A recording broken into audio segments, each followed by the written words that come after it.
Hello everyone, I am सदैव सिंह चारण। आदर्श बाल मंदिर के ऑनलाइन क्लासेस में आपका स्वागत करता हूं।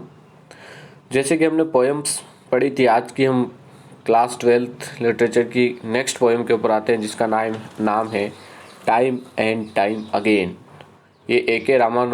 रामानुजन ने लिखी है। इस पोएम में क्या बात बताई गई, इसको हम एक बार देख लें।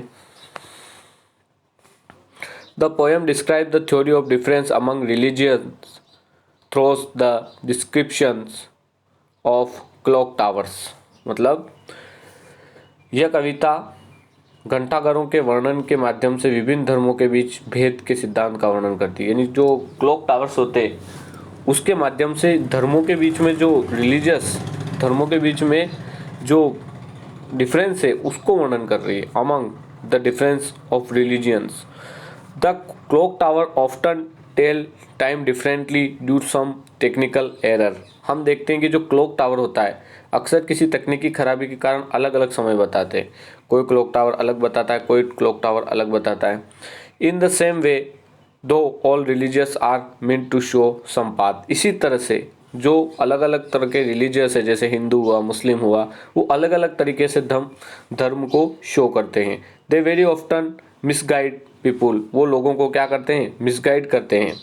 As clock towers are believed to be a telling the extend time but all this are defective, so is case with religious. मतलब जिस प्रकार जो क्लॉक टावर पर विश्वास किया जाता है वे सही समय बताएंगे, परंतु वे दोषपूर्ण होते हैं और वो पूरी तरह से गलत समय बताते हैं, कोई टेक्निकल मिस्टेक होने के कारण।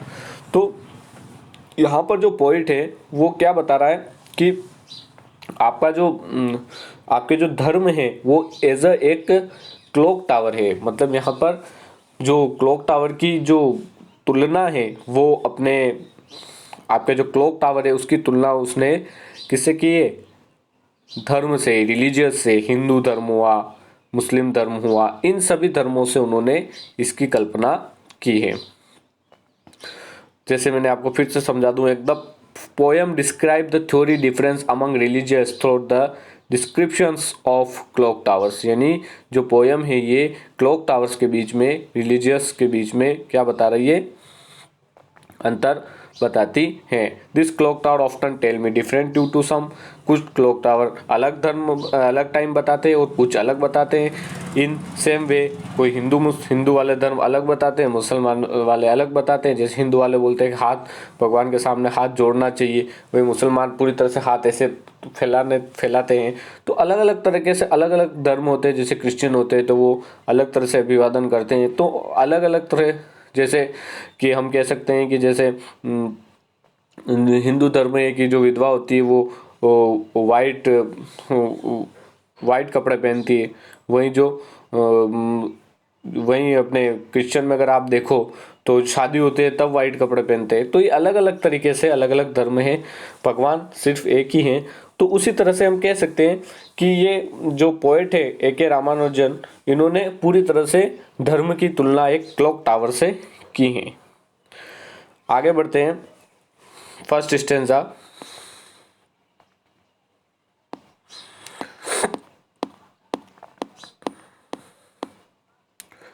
ओ listen to the clock towers.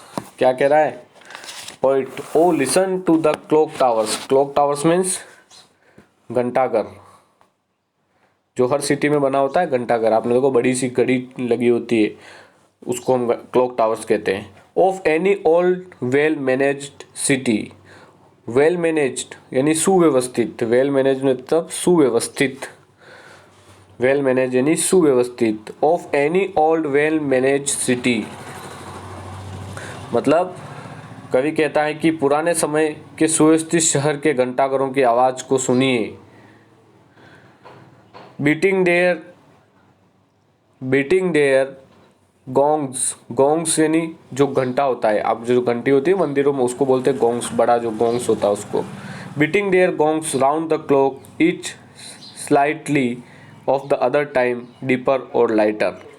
मतलब वो यूँ कह रहा है कि स्लाइटली यानी थोड़ा सा, स्लाइटली यानी हम कह सकते हैं थोड़ा सा, स्लाइटली यानी थोड़ा सा, of others time deeper or lighter यानी O listen to the clock towers, यानी कवि कहता है कि किसी भी पुराने समय के सुव्यवस्थित शहर, any old well manage city, यानी किसी भी पुराने समय के सुव्यवस्थित शहर के घंटाघर बीटिंग देयर गोंग्स, यानी उनकी घंटों की आवाज़ सुनिए जो हमेशा अपने घंटों को बजाते रहते हैं, जो कि beating their ground round around each silent of the others, if silent is the other, deeper or lighter, deeper यानी गहरा और लाइटर यानी हल्का। तो प्रत्येक घंटा प्रत्येक दूसरे घंटे से थोड़ा सा अलग समय बताता है, कुछ आगे या कुछ पीछे, यानी half hours out of the accident, यानी of the others time deeper or lighter, यानी कुछ अलग कुछ हल्का तो कुछ, मतलब जो पोइट कह रहा है कि ओ लिसन द क्लॉक टावर्स, मतलब पुराने शहर के घंटाघरों जो होते हैं वो बीटिंग यानी उनके घंटे बजते हैं, क्लॉक इच साइलेंटली, यानी क्या बनते हैं स्लाइटली नहीं थोड़ा सा थोड़े से बजते हैं, in it is the bronze beating out of the different, मतलब आउट ऑफ द डिफरेंट बजते हैं वो। तो उस तरह से हम कह सकते हैं कि किस तरीके से वो घंटाघर के जो घंटे होते हैं वो बजते हैं। In it is bronze beating out of a different, in it is bronze beating out of a difference. तो आगे क्या कहना चाह रहा है poet,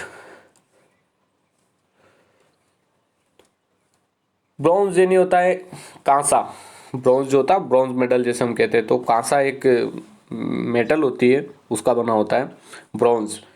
beating out of different, यानी हम कह सकते हैं जो कांसों के भारी या हल्के होने के कारण इसके द्वारा बताए गए समय में हल्का सा अंतर हो जाता है, कि मतलब इसमें समय में बीटिंग आउट ऑफ डिफरेंस यानी थोड़ा सा उसमें क्या हो जाता है अंतर आ जाता है। सीक्वेंस इज हाफ आवर्स, कितना अंतर आ जाता है, प्रत्येक आधे घंटे पर एक अलग क्रम को बजाता है, इसीलिए वो क्या होता है प्रत्येक आधे घंटे पर एक अलग क्रम को बजाने लगता है। Out of the accident of alloy alloy alloy a makers shaking hand in Switzerland, maker shaking hands and Switzerland. Accident का मतलब यहाँ पर हम कह सकते हैं कि गलतियाँ, एक्सीडेंट यानी गलतियाँ। अलाई यानी हम कह सकते हैं यहाँ की मिश्र धातु, अलाई यानी होता है मिश्र धातु, कोई भी दो चीज़ों की बनी हुई धातु जिसे मिश्र धातु कहते हैं। जैसे हम यहाँ पर मिश्र धातु पीतल और तांबे से मिलकर बना कांसा, एक क्या होता है अलाई, एक मिश्र धातु कह सकते हैं। जो तांबा होता है वो किससे मिलता है पीतल और जो कांसा होता है वो किससे मिलता है तांबे और पीतल से। अ मेकर्स शेकिंग हैंड्स, अ मेकर्स शेकिंग हैंड्स यानी घंटे पर एक अलग क्रम बजता है और मिश्र धातु में किसी कमी के कारण या स्विट्जरलैंड में किसी घड़ी निर्माता की गलती के कारण ऐसा होता है। यानी स्विट्जरलैंड मतलब कह सकते हैं कि घड़ी बनाने का बड़ा ये शहर है जहाँ घड़ियाँ ज़्यादा बनती है, तो इसलिए कह सकते हैं कि या तो घड़ी बनाने की गलतियों के कारण ऐसा होता है, या फिर हम कह सकते हैं मिश्र धातु बनाने वाले जो कारखाने हैं जहाँ पर मिश्र धातु बनती हैं वहाँ पर ऐसी गलतियाँ हो सकती। इस कारण से इन घंटाघरों के समय में क्या आता है अंतर आता है। तो यही पॉइंट समझाना चाह रहा है आपको कि कैसे घंटाघरों के समय में परिवर्तन आता है। तो इस लाइन में कहता है कि पुराने सिटी के क्लॉक टावर्स अपने घंटे बजाते हैं, कभी धीरे तो कभी कम, कभी ज़्यादा तो कभी कम। और ये जो कांसे के जो बने हुए घंटे हैं ग्रोन्स हैं, ये क्या करते हैं अपने सीक्वेंस में ईच हाफ टाइम आधे आधे घंटे का फर्क रहता है। आउट ऑफ द एक्सीडेंट किसके लिए घंटे समय में परिवर्तन क्यों रहता है, किसकी गलतियों से, या तो वो मिश्र धातु की बनी होती है या maker shaking hands in Switzerland, यानी स्विट्जरलैंड में बनाई गई घड़ियों के कारखाने या घड़ियाँ बनाने वाले जो लोग हैं उनकी गलतियों के कारण ऐसा होता है। तो ये समझ में आया होगा आपका। मतलब इन सभी से ये कहना चाह रहा है कि पोइट की ये प्रत्येक पुराने समाज के विभिन्न जो धर्म उपदेशक होते हैं, प्रत्येक समय लोगों के लिए धर्म की व्याख्या करते रहते हैं। जैसे आपने बोला कि हिंदू धर्म के अलग होते हैं, जैसे बाबा वगैरह, साधु वगैरह, संत वगैरह जो होते हैं, वैसे मौलवी वगैरह जो होते हैं, मोमेडियन के जो होते हैं वो। परंतु या तो उनके समय में समझने में या उनके समझाने के तरीके में किसी न किसी गलती के कारण अलग अलग बातें बताते हैं, जबकि वास्तव में सभी धर्मों का सार एक ही है। वही कह रहा हूँ कि बहुत सारे क्या होते हैं, अलग अलग तरीके बताते हैं, अलग अलग सोच बताते हैं। तो या तो उनका समझाने का तरीका गलत है या फिर किसी न किसी की गलती है, लेकिन जो धर्म है वो क्या है, एक ही है, और रिलीजियस एक ही है, और मानव भी एक ही है। इस प्रकार से पोइट धर्म के बीच में जो डिफरेंस है उसको समझाना चाह रहा है इस पोइट्री के माध्यम से। नेक्स्ट आगे बढ़ते हैं हम, अगला स्टेंजा।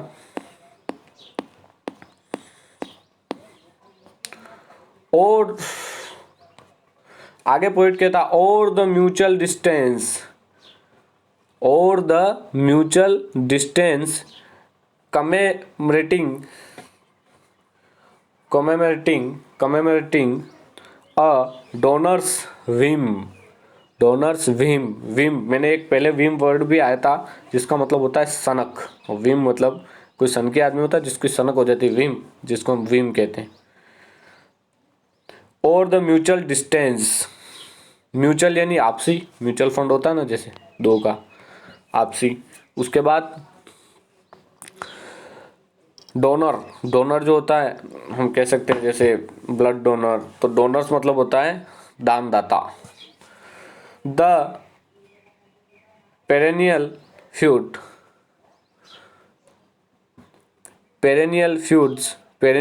यानी दो के बीच में निरंतर कलह, मतलब दो के बीच में हम कह सकते हैं जो लड़ाई झगड़ा होता है उसको पेरेनियल फ्यूड कहते हैं। And seasonal alliance and seasonal यानी अलायंस मतलब कम समय चलने वाली सुलह। अलायंस यानी होती है कि आपसी सुलह जो उसको हम कह सकते हैं। तो सीजनल अलायंस यानी सीजन यानी कम समय के लिए आती है, तो सीजनल अलायंस यानी कम समय के तक चलने वाली सुलह। Of Hindu, Christian and Muslim cut out sometimes by change of wind. Change of wind यानी वातावरण में परिवर्तन होना। चेंज ऑफ वाइंड, हवा है, वाइंड का मतलब हवा, लेकिन यह वाइंड का मतलब वातावरण से, तो वातावरण में परिवर्तन होना। अ चेंज ऑफ माइंड, मस्तिष्क में परिवर्तन होना। ऑफ अ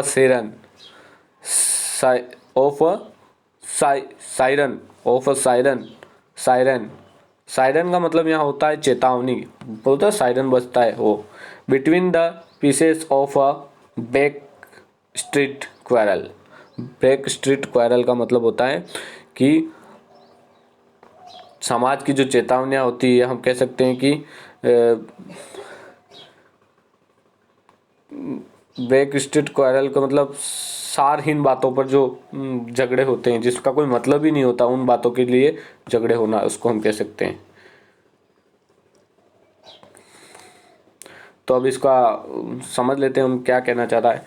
और द म्यूचुअल डिस्टेंस, पोइट क्या कह रहा है, और द म्यूचुअल डिस्टेंस यानी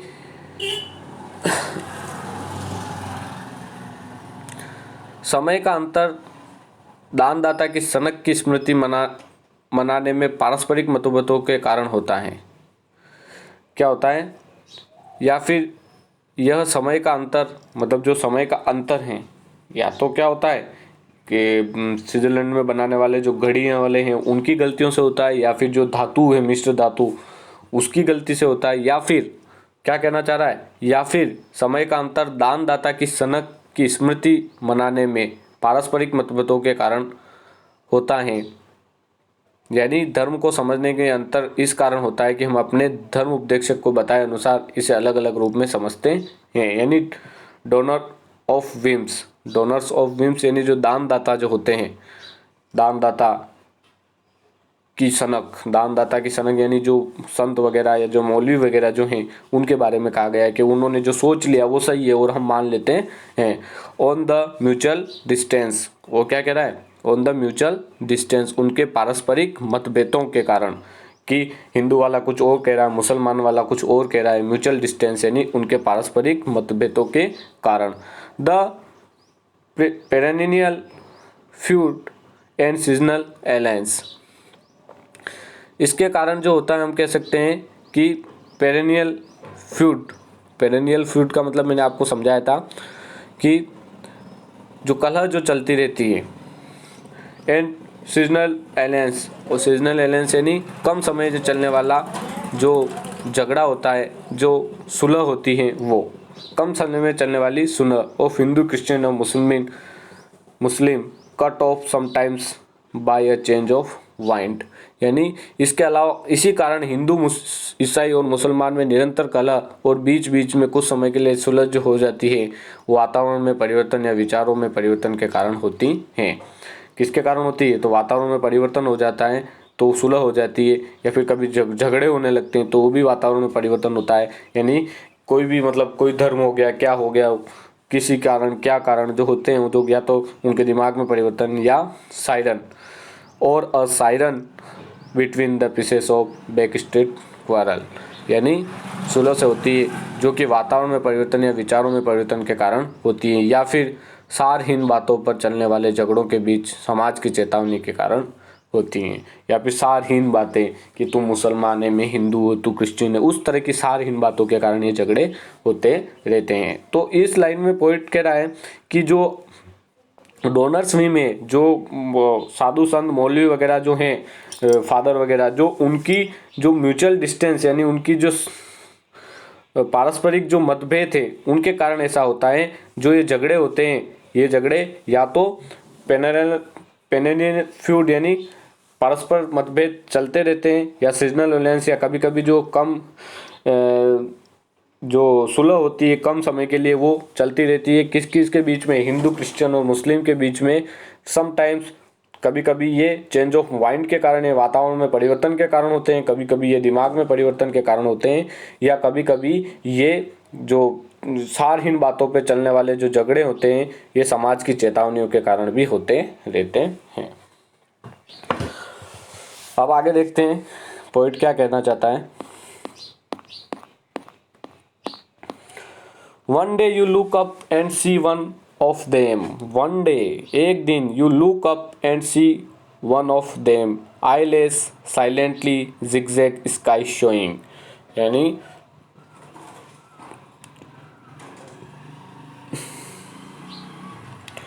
through the knockout clockwork. Knockout का मतलब यहाँ होता है टूटी फूटी स्थिति में, नॉकआउट यानी टूटी फूटी स्थिति में। क्लॉकवर्क आफ्टर अ रॉइट यानी यहाँ मतलब होता है दंगे, रॉइट यानी दंगे। A piece of march time bomb, a piece of march time bomb, और a precious act of nature in the night of lightnings. A night of lightning यानी थोड़ा सा उथल पुथल भरा समय, यानी लाइटनिंग यानी बिजली होता है, अ लाइट ऑफ लाइटनिंग यानी थोड़ा सा विचित्र यानी उथल पुथल वाला, यानी थोड़ा सा विचित्र समय, या हम कह सकते हैं कठिन समय। तो इन लाइनों में पॉइंट कहना चाह रहा है one day you look up the sea one of them, यानी एक दिन आप नज़र दौड़ाते हैं किसी एक घंटाघर को नेत्रहीन और शांत देखते हैं, कि आप कभी साइलेंट जिगजैग स्काई शोइंग, नेत्रहीन या मार्गदर्शक में समर्थक, कि कभी आप देखते हैं eyeless Ghantaghar. One day you look up आप उसको देखते हैं, किसके लिए कहा गया है? घंटाघरों के लिए, यानी क्लॉक टावर्स। और क्लॉक टावर्स की तुलना किससे की गई है? धर्म उपदेशकों के लिए। सी वन ऑफ देम आईलाइस, देखते हैं कि वो क्या हो जाते हैं? नेत्रहीन हो जाते हैं। नेत्रहीन होना यानी मार्गदर्शन, या तो घंटाघर नेत्रहीन होना यानी घंटाघर समय नहीं बताता, और घंटाघर क्लॉक टावर्स अगर समय नहीं बताते हैं मतलब जो धर्म उपदेशक हैं वो क्या हो जाते हैं? मार्गदर्शक में असमर्थ हो जाते हैं। साइलेंट यानी शांत, यानी कोई भी बात कहने में भी वो असमर्थ हो जाते हैं। A zigzag sky showing zigzag skying throwing the knockout. हम देखते हैं कि जिगजैग होता है ना, जैसे जिगजैग थ्योरी दी थी स्काई वाली, तो वो ऐसे ऐसे क्रॉस होती है ऐसे ऐसे, तो मतलब टेढ़ा मेढ़ा।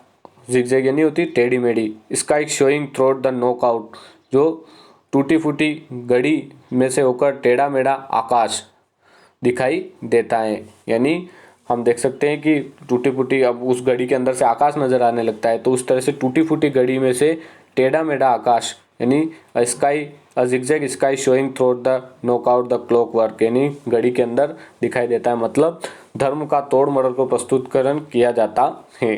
धर्म को तोड़ मरोड़ कर प्रस्तुत करते हैं ये जो धर्म उपदेशक होते हैं। After a riot a piece of march time bomb, यानी उस धर्म का स्वरूप विकृत हो चुका होता है।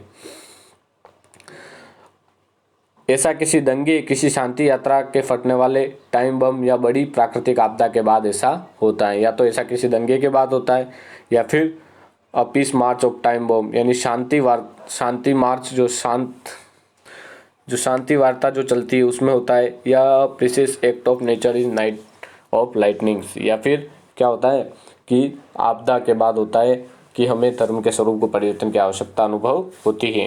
यानी या तो क्या होता है, दो बहुत बड़ा दंगा हो जाता है, तब हमें पता चलता है कि हाँ हम गलत थे, हमें ऐसा नहीं करना। या फिर कोई जो शांति यात्रा होती है वो भंग हो जाती है, या शांति भंग हो जाती है देश में उस समय, या फिर कोई प्राकृतिक आपदा आ जाती है, उसके बाद हमें पता चलता है कि हम क्या हैं, गलत हैं, हमें धर्म का अनुसरण करना चाहिए, लेकिन इतना नहीं करना चाहिए कि हम धर्म के पीछे अंधे हो जाएं।